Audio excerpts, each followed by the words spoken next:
നമ്മളിന്ന് വന്നിട്ടുള്ളത് വിലങ്ങാടാണ് ട്ടോ. വിലങ്ങാട് ടൗണിലേക്കാണ് നമ്മൾ എത്തിക്കൊണ്ടിരിക്കുന്നത്. കഴിഞ്ഞ ഈ ഒരു വയനാട് ദുരന്തം ഉണ്ടായ സമയത്ത് തന്നെ ഇവിടെയും വലിയ രീതിയിലുള്ള ഒരു ഉരുൾപൊട്ടലും കാര്യങ്ങളൊക്കെ നടന്നിട്ടുണ്ടായിരുന്നു. എന്തോ ഭാഗ്യം കൊണ്ട് ഒരുപാട് ആളപായങ്ങളൊന്നുമില്ല. ഒരൊറ്റ ആൾ മാത്രം മരിച്ചതെന്നാണ് കേട്ടത്. പക്ഷേ എങ്കിലും ഒരുപാട് വീടുകളും കൃഷിസ്ഥലങ്ങളും ഒരുപാട് നാശനഷ്ടങ്ങൾ, കടകൾ, ഈ കാണുന്ന ഒരു അങ്ങാടീൻ്റെ ഒരു ഭാഗം മൊത്തമായിട്ട്, ഒരു കടയുടെ ഒരു സൈഡിലുള്ള മൊത്തം കടയുടെ ഒരു ഭാഗം മൊത്തമായിട്ട് ഒലിച്ചു പോയൊരു അങ്ങാടിയാണ്. ഈ ഭാഗത്തേക്കൊന്നും പറ്റിയിട്ടില്ല. ഇവിടുന്ന് മേലേക്ക് കയറിപ്പോയി കഴിഞ്ഞാൽ ആണ് ഉരുൾപൊട്ടലുണ്ടായ സ്ഥലം. ഈ അങ്ങാടീൻ്റെ സൈഡിൽ കൂടെ പോകുന്ന പുഴേൻ്റെ സൈഡൊക്കെ ഇടിഞ്ഞിട്ട് ഇവിടെ ഒന്നായിട്ട് ആ ഒരു സമയത്ത് ഇടിഞ്ഞ സ്ഥലമാണ് നമ്മൾ ഈ കാണുന്നത്. ഇവിടുന്ന് മേലേക്ക് കയറി കഴിഞ്ഞാൽ ഒരുപാട് വീടുകളും കടകളും എന്ന് വേണ്ട ഒരുപാട് കൃഷി സ്ഥലങ്ങളും കാര്യങ്ങളൊക്കെ ഒത്തിരി നാശനഷ്ടം വന്നിട്ടുണ്ടായിരുന്നു കേട്ടോ. ഈ ഒരു വീടിൻ്റെ ഒരു കിച്ചൻ്റെ ഒരു ഭാഗം മൊത്തമായിട്ട് അങ്ങ് ഒലിച്ചു പോയി. ഇപ്പം നമ്മൾ കാണുന്ന താഴെ ഭാഗത്ത് കാണുന്ന വീടുകൾ, ആ ഒരു വീടിൻ്റെ പകുതി, അതേപോലെ ഒരുപാട് സ്ഥലങ്ങൾ നഷ്ടപ്പെട്ടിട്ടുണ്ടായിരുന്നു കേട്ടോ. ഈ ഒരു മുകളിൽ കാണുന്ന ആ ഒരു പൊട്ട് പോലത്തെ സ്ഥലത്തു നിന്നാണ് കേട്ടോ പൊട്ടിയിട്ട് ഇങ്ങോട്ട് വന്നിട്ടുള്ളത്. അവിടെ നിന്ന് ഇങ്ങനെ താഴേക്ക് ഇങ്ങോട്ട് മൊത്തം മണ്ണും ചളിയും കൊണ്ട് ഒലിച്ച് വന്നിട്ട് ഇവിടെയുള്ള വീടുകളും ഈ കാണുന്ന റോഡും മൊത്തം അങ്ങ് ഒലിച്ച് താഴെ പുഴയിലേക്ക് അങ്ങ് പോയതായിരുന്നു ഇവിടെ സംഭവിച്ചത്.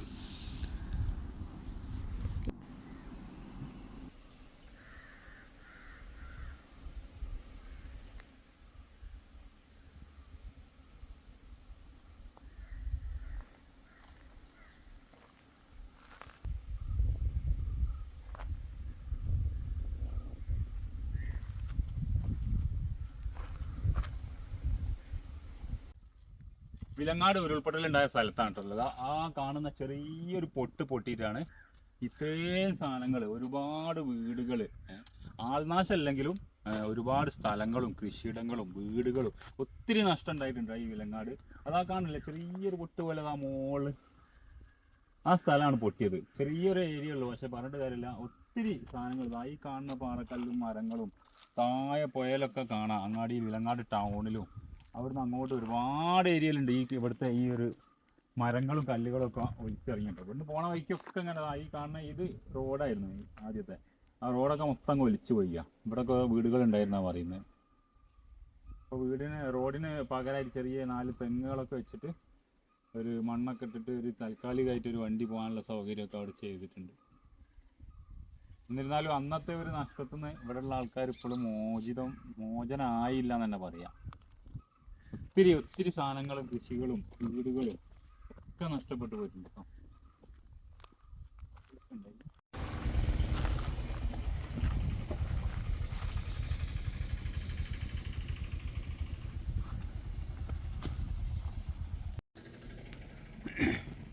ഈ പാറക്കല്ലും കാര്യങ്ങളൊക്കെ അന്നത്തെ ഉരുൾപൊട്ടലിൽ വന്ന് കിടക്കുന്ന കേട്ടോ.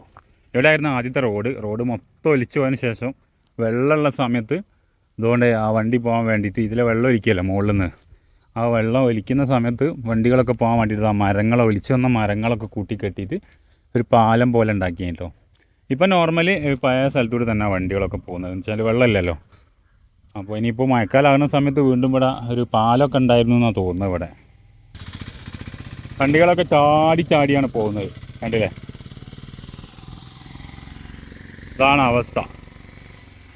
ഇത്രയും വലിയ ഇതൊക്കെ കുറേ പൊട്ടിച്ച് അന്ന് ആദ്യം വന്ന സമയത്തൊക്കെ അത് വലിയൊരു പാറായിട്ടുണ്ടായിരുന്നു. ഇപ്പം ഇതാ പൊട്ടിച്ച് ഒഴിവാക്കിയിട്ടുണ്ട് കുറേയൊക്കെ.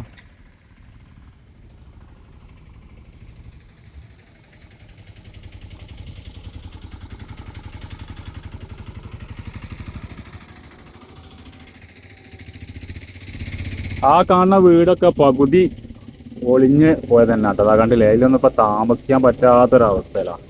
അതേപോലെ അതാ താഴെ ഒരു അപ്സ്റ്റെയർ വീട്, അതൊക്കെ അന്ന് അതിൻ്റെ സൈഡിൽ കൂടെയൊക്കെയാണ് പോകുന്നത്. ഈ ഭാഗത്തൊക്കെ വീടുകളൊക്കെ ഉണ്ടായിരുന്നു കേട്ടോ. വീടുകളൊക്കെ പൂർണ്ണമായിട്ട് ഒലിച്ചങ്ങ് പോയത് തന്നെ. പിന്നെ ബാക്കിയായത് ഇപ്പോൾ ഇത്രയും കാര്യങ്ങളായി, കല്ലും മണ്ണും എന്ന് പറഞ്ഞ പോലെ ഒരുപാട്. എന്തോ ഭാഗ്യത്തിന് മരണങ്ങളൊന്നും സംഭവിച്ചില്ല, ഒരാളിട്ടേ മരിച്ചിട്ടുള്ളൂ എന്നാണ് അറിവ്.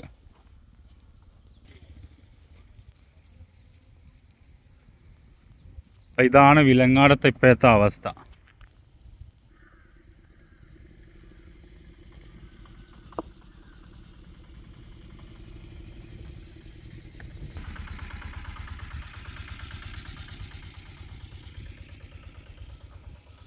ഇന്നത്തെ കിടക്കുന്ന മരങ്ങളൊക്കെ അതാ അതേപോലെ ഇവിടെ കിടക്കുന്നുണ്ട്. താഴെ വരെ ഉണ്ട് കേട്ടോ. താഴെ പാലങ്ങൾ വരെ അവിടെ ഇതേപോലെ ഇങ്ങനെ കിടക്കുകയാണ്.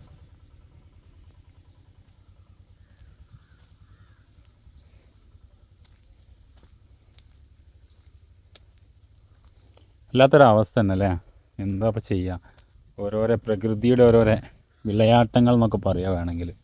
പ്രകൃതി ദുരന്തങ്ങൾ. ഇതൊരു വണ്ടിയായിരുന്നു കേട്ടതാ. ഒരു ബൈക്കുണ്ട്, ഒരു കാറാണെന്നാണ് തോന്നുന്നത്. ഒന്ന് കാറിൻ്റെ ഒരു രൂപ ഒന്നുമില്ല കേട്ടോ. കണ്ടില്ലേ. ഇൻഷൂർ പോലും കിട്ടിയിട്ടുണ്ടാവില്ല. എങ്ങനെ കിട്ടാനാ. ഒരു തേർഡ് പാർട്ടിയോ അല്ലെങ്കിൽ ഫുൾ കാറൊന്നും അല്ലാത്തൊരു ഇൻഷുറൻസ് ഒക്കെ ആണെങ്കിൽ എങ്ങനെ കിട്ടാനല്ലേ. ഇതൊരു മോട്ടോർ ബൈക്കാണ്. കണ്ടില്ലേ. ഓ, ഓരോരുത്തന്മാരെ സ്വപ്നമായിരിക്കും ഈ മണ്ണിൻ്റെ അടിയിലൂടെ കിടക്കുന്നത്. കണ്ടില്ലതാ. കാറിലുണ്ടായിരുന്ന LCDൻ്റെ TV-ൻ്റെ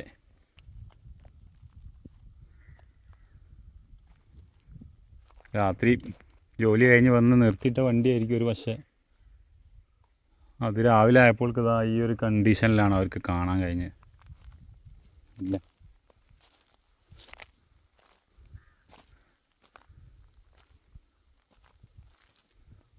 കേസും വണ്ടിയിലെ സീറ്റും. ഇതൊരു വീടുണ്ടായിരുന്നു അവിടെ. വീടിൻ്റെ സ്ലാബും കമ്പിയും കാര്യങ്ങളൊക്കെ ഇവിടെ കാണാനുണ്ട് നമുക്കിതാ ഈ കാണുന്നതൊക്കെ. ഇതൊക്കെ തരണം ചെയ്തപ്പോഴും ജീവിക്കുന്ന ആൾക്കാരെ മനക്കട്ടി ഭയങ്കരം തന്നെ ആയിരിക്കും അല്ലേ. സമ്മതിക്കണം. നമ്മളൊക്കെ ആണെങ്കിൽ എന്താവും നമ്മളൊക്കെ അവസ്ഥ. ഇത്രയും കാലം ഒരു ജീവിതം മുഴുവൻ അധ്വാനിച്ചുണ്ടാക്കിയ വീടും സ്ഥലവും കൃഷിയും മൊത്തം വണ്ടിയും വാഹനങ്ങളൊക്കെ നശിച്ചു പോയിട്ട് നേരം വെളുക്കുമ്പോൾക്ക് ഒരു സീറോ ബാലൻസിലേക്ക് മാറുന്ന സമയത്ത് ഉള്ളൊരവസ്ഥ ഒന്ന് ചിന്തിച്ച് നോക്കിയാണ്. വീടില്ല, സ്ഥലമില്ല, വണ്ടിയില്ല, സമ്പാദ്യമല്ല, ഒന്നുമില്ല. വെറും ജീവൻ മാത്രം ബാക്കി. അൽഹംദുലില്ലാ. എന്നാലും ശരീരം ബാക്കിയായി കിട്ടി എന്നുള്ളൊരു സമാധാനം നമ്മൾ പറയുമെങ്കിലും കൂടിയിട്ട് അവരെ സംബന്ധിച്ചിടത്തോളം ഒന്നൊരു എക്സ്ക്യൂസ് പറയാൻ പറ്റിയൊരവസ്ഥ ഒന്നുമല്ല. ഏതായാലും അവർക്കൊക്കെ ജീവിതം എത്രയും പെട്ടെന്ന് പഴയ മാതിരിയിലേക്ക് എത്തിപ്പെടാനുള്ളൊരവസ്ഥ ഉണ്ടാക്കട്ടെ. ഒരു കടേൻ്റെ ഷട്ടറാന്ന് തോന്നുന്നത് കാണുന്നത്. ഒക്കെ എവിടുന്നോ ഒലിച്ച് വന്നിട്ട് ഇവിടെ ആ ഒരു തറയൊക്കെ കാണുന്നുണ്ട്. ഇതെനിക്ക് തോന്നുന്നു എന്തോ കടയിട്ടായിരുന്നു തോന്നി നമ്മളിപ്പോൾ നിൽക്കുന്ന സ്ഥലം. അതിൻ്റെ ഷട്ടറായിരിക്കും ഒരു പക്ഷേ അത്. ആ വീട് കണ്ടോ. വീടുകൾക്കൊക്കെ അതിൻ്റേതായ ബുദ്ധിമുട്ടുകളും കാര്യങ്ങളൊക്കെ സംഭവിച്ച വീടുകളാട്ടോ ഈ ഉരുൾപൊട്ടൽ. ഒന്ന് അവിടെ കാണുന്നൊരു വീട്. ആ വീടിൻ്റെ ജനൽച്ചില്ലൊക്കെ പൊട്ടിക്കിടക്കുന്നതാണ് കാണുന്നത്. അതൊക്കെ ആ ഒരു ചുമര് സൺഷെയ്ഡിൻ്റെ അടുത്ത് വരെ ചളി കാണുന്നുണ്ട്. അതൊക്കെ ആ അന്നത്തെ വെള്ളത്തിൽ വന്നതിൽ പോയായിരിക്കും. താഴെ വലിയൊരു ചാല് പോലെ കയറി കിടക്കുന്നുണ്ടോ.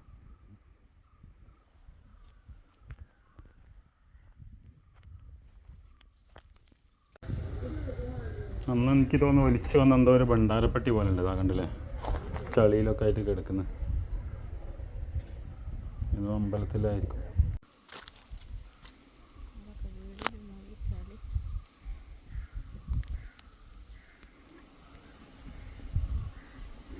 ഈ കാണുന്ന ചെറിയ ഭാഗമാണ് കേട്ടോ പൊട്ടി വന്നിട്ടുള്ളത്.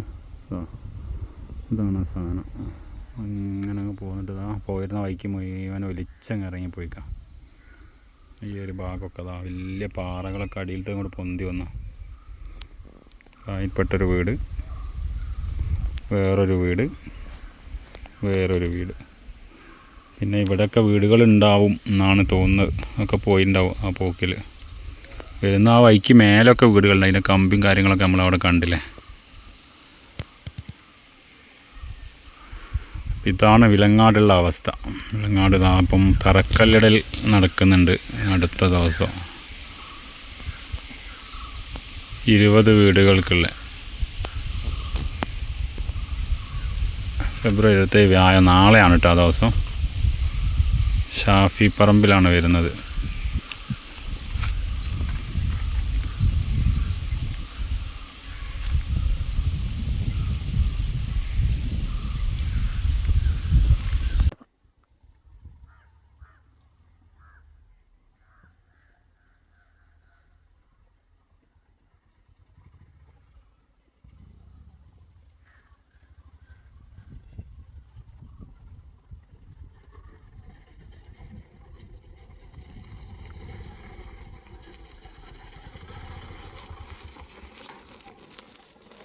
ഇതൊക്കെയാണ് വിലങ്ങാടുത്തെ അവസ്ഥ, കണ്ടില്ല നിങ്ങൾ.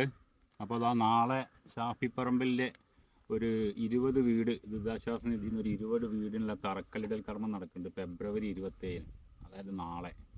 ഈ വീഡിയോ ഇടുമ്പോഴേക്ക് നമ്മൾ 2-3 ദിവസമൊക്കെ കഴിയുണ്ടാവും. അപ്പോൾ ഫെബ്രുവരി 27 ഇവിടെ സംഭവം നടന്നിട്ടുണ്ട്. 20 വീടുകൾക്കുള്ള തറക്കല്ലിടൽ കർമ്മം നടന്നിട്ടുണ്ട്.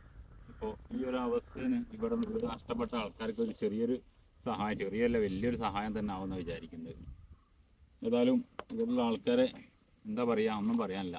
ഇതൊക്കെ തന്നെ അവിടുത്തെ അവസ്ഥ. ബാക്കിയുള്ള കാര്യങ്ങളോട് കാണിച്ചു തരാം, താഴെ അങ്ങാടിയിലൊക്കെ ഉള്ളത്. വന്നോളി.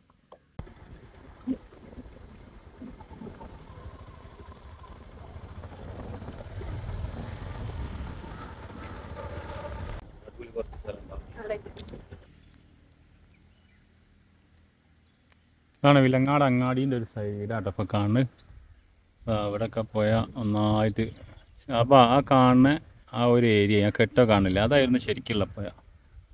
അപ്പോൾ എല്ലാം കൂടി ഈ ഒരു വഴിക്ക് ഇങ്ങോട്ട് മാറ്റിയല് ആ വരവിൽ അങ്ങനെ റോഡിൻ്റെ കുറേ സൈഡ് ഇടിഞ്ഞ്. അതേപോലെ താഴെ പോയി കഴിഞ്ഞാൽ നമുക്ക് കാണാം ആ വീട് കടകളൊക്കെ കാണില്ലേ, ആ കടകളെ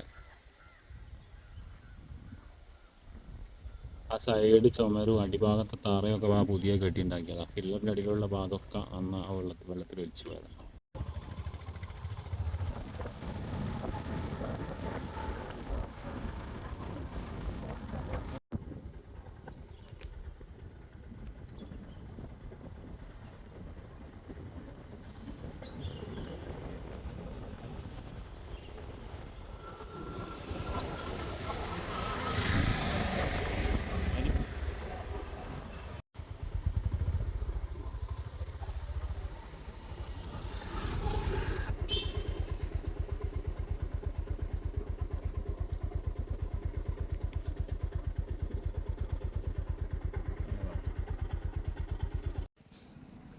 വിലങ്ങാട് അങ്ങാടിൻ്റെ ബാക്ക് സൈഡാണ് നിങ്ങൾ കാണുന്നത്. ഈ ഒരു മലവെള്ളപ്പാച്ചിൽ ഇവിടെയുള്ള കടകളിലെ ബാക്കിലെ ചുമരും കാര്യങ്ങളും മൊത്തം അങ്ങ് ഇളകി ഒലിച്ചു പോയിട്ടുണ്ടായിരുന്നു. ഇപ്പം വീണ്ടും റിപ്പയറിങ്ങും കാര്യങ്ങളൊക്കെ കഴിഞ്ഞിട്ട് വീണ്ടും കടകളൊക്കെ ഓപ്പൺ ആയിട്ടുണ്ട്. ഇവിടുന്ന് ഈ ഒരു പാലത്തിൻ്റെ സൈഡും ഇവിടുന്ന് മേലെ ഭാഗത്ത് ഒരു ലൈനിലുള്ള കട, ഒരു സൈഡിലെ കട, പോയിൻ്റെ ഭാഗത്തൂരുള്ള ആ കടൻ്റെ ബാക്കിലെ ചുമരുകൾ മൊത്തം ഒലിച്ചു പോയതായിരുന്നു. ഇവിടുന്ന് കണ്ടാൽ നമുക്ക് മനസ്സിലാവും അത്രയും വലിയ വീതി കൂടി പോയിട്ടുണ്ട് പുഴയൊക്കെ.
ഈ കാണുന്ന ബസ് സ്റ്റോപ്പൊക്കെ അന്ന് പൊളിഞ്ഞു പോയതാണ് കേട്ടോ. അവിടെ ഈ ഭാഗമൊക്കെ നന്നായിട്ട് ഒരു ഭാഗം ചുമര് മൊത്തം കഴിച്ചു പോയി. ഈ ഭാഗത്തേക്കൊന്നും വലിയ കാര്യങ്ങളൊന്നും ഉണ്ടായിരുന്നു. ചൂരൽമലയിലൊക്കെ നമ്മൾ പോയ സമയത്ത് ഒരു അങ്ങാടി മൊത്തമായിട്ട് ഒഴിച്ചു പോയായിരുന്നു. പക്ഷേ ഇവിടെ ഒരു ഭാഗം ഒന്നും ആയിട്ടില്ല. താഴേക്ക് പോയതിൻ്റെ സൈഡിലോട്ടായിട്ട് ഇറങ്ങി നിൽക്കുന്ന ഒരു ഭാഗത്തിന് മാത്രമാണ് ബുദ്ധിമുട്ടും കാര്യങ്ങളൊക്കെ വന്നത്. ഇവിടെയൊക്കെ ഈ റോഡിൻ്റെ ഒരു ഭാഗം സൈഡ് പകുതിയോളം ഒഴിച്ചു. പക്ഷേ ഇത്രയും ദിവസമായിട്ട് ഇത്രയും കാലമായിട്ട് മാസങ്ങൾ കഴിഞ്ഞിട്ട് ഇവിടെ ഒന്നും ചെയ്യാൻ ഇതുവരെ തുടങ്ങിയിട്ട് ഒരു പണിയെടുക്കാൻ പോലും തുടങ്ങിയിട്ടില്ല. ഇപ്പോഴും അതേ കണ്ടീഷനിൽ കിടക്കുകയാണ്.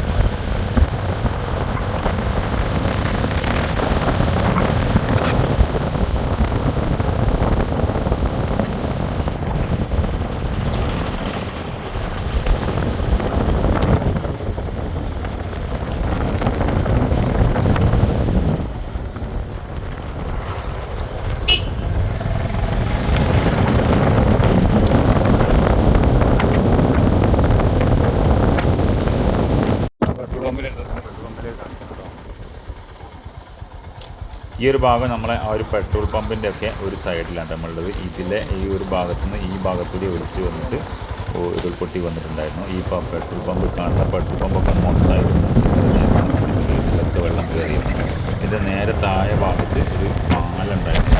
ആ പാലത്തിൻ്റെ അപ്രോച്ച് റോഡ് ഭാഗങ്ങൾ കാര്യങ്ങളൊക്കെ മൊത്തമായിട്ട് ഒരു പകുതിയോളം ഒലിച്ച് റോഡും അപ്രോച്ച് റോഡിൻ്റെ ആ പാലത്തിൻ്റെ അടിഭാഗം കുറച്ച് ഭാഗങ്ങളൊക്കെ ഒലിച്ച് വരുന്നത്. ആ കാണുന്നൊരു പാലാണിത്.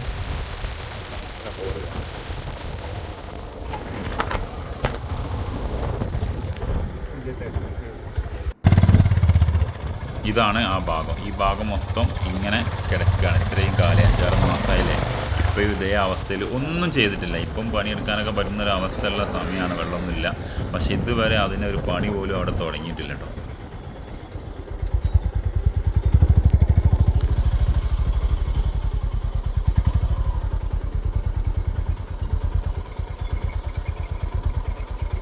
ആ കണ്ടില്ലേ പാലത്തിൻ്റെ അടിയിൽ നിന്ന്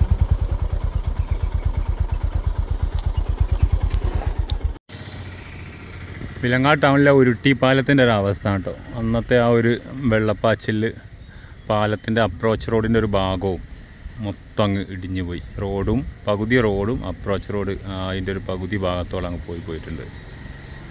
ഇതിൻ്റെ പണിയൊന്നും എത്ര മാസമായി എന്നറിയാം. അപ്പോൾ അത് ഈ സംഭവം എന്നാണ്. ഇതുവരെ അതിൻ്റെ ഒരു പണി പോലും ഒന്നും സ്റ്റാർട്ട് ചെയ്തിട്ടും കൂടി. അന്ന് വെച്ച താറിൻ്റെ വീപ്പ അതേപോലെ എപ്പോഴും റോഡിൻ്റെ നടുവിലുണ്ട്.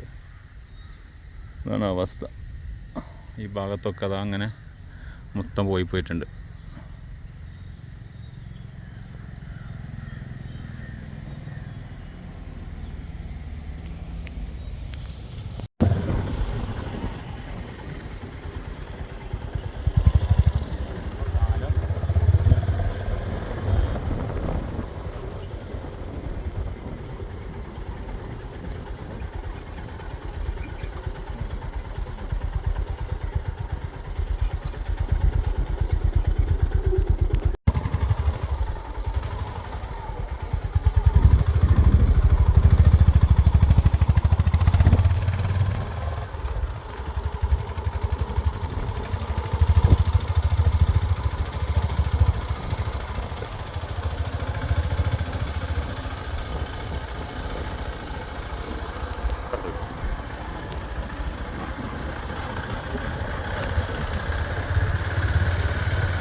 അവിടുന്ന് ഒരുപാട് കിലോമീറ്റർ ദൂരെയുള്ള ഒരു പാലത്തിൻ്റെ അടുത്താണ് നമ്മളുള്ളത്. ഈ പാലത്തിൻ്റെ അടുത്തൊക്കെ അന്ന് ഒലിച്ചു വന്ന മരങ്ങളൊക്കെ ആ പാലത്തിൻ്റെ തൂണിലൊക്കെ കുടുങ്ങിയിട്ട് ഇപ്പോൾ അതേ അവസ്ഥയിൽ കിടക്കുന്നുണ്ട്. അവിടെ ഒരു 4-5 കിലോമീറ്റർ ഇങ്ങോട്ട് പോന്നിട്ടുള്ളൊരു ഏരിയ ആണ് നമ്മളിത് കാണുന്നത്. സ്ഥലത്തിൻ്റെ കറക്റ്റ് പേര് നമുക്കറിയില്ല.